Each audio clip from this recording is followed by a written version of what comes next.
couple of weeks ago, a lovely individual asked me what type of cerebral palsy I had. Now, in my defence, I knew there were different types of cerebral palsy. However, I didn't know exactly which one I have. But I did my homework after this conversation because this individual must have been entirely perplexed that I didn't know what condition I had. So I went on Google, did my homework, read a bit, and decided to talk about my condition and how it affects me. After doing my homework, after this conversation, I was confirmed correct. I do have spastic quadplegia.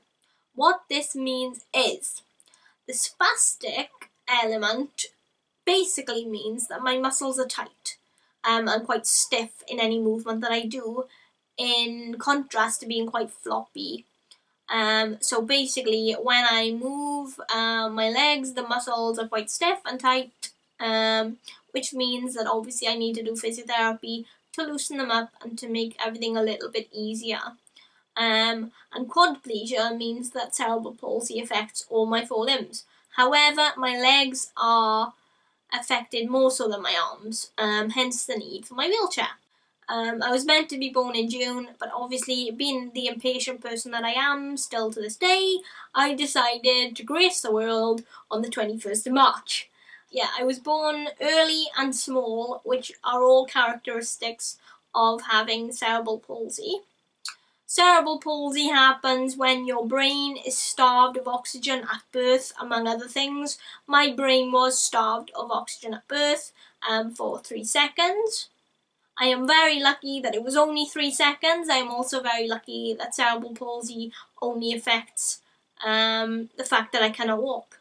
Cerebral palsy affects my trunk mainly. The muscles in my trunk here, or my abdomen, aren't strong enough to allow me to stand and walk unaided. Cerebral palsy affects my coordination and balance, meaning that if I was to stand up right now, I'd probably either face palm the floor or fall backwards and just generally end up in a heap.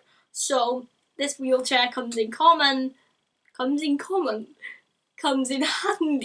The whole process of learning about my disability or my condition, kind of, again, another time in life where I sit and think, wow, you really need to take things in and you really need to realise how lucky you are.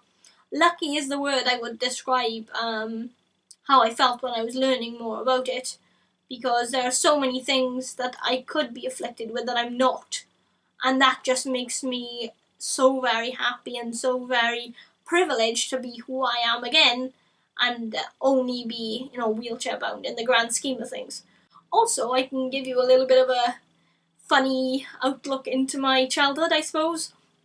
When I was born, I wore dolly clothes because I was so small.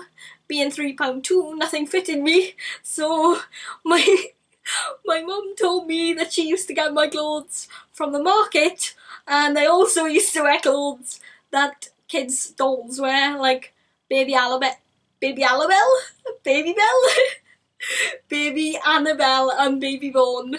So yeah, I used to have a pretty good style. I had my first wheelchair when I was about 3 or 4, and it was bright pink. My mum and dad had it professionally sprayed because one of our neighbours worked in a car factory place and he knew how to spray cars, so he sprayed the frame of the chair. Is there. He sprayed that pink, and also I had pom-poms on the back, like cheerleader pom-poms, and they were all glittery and pink. So I felt really cool. When I was younger, I had a really cool chair.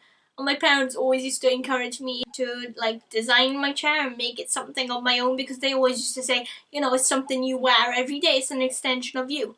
So yeah, I used to have smiley face covers and fun things.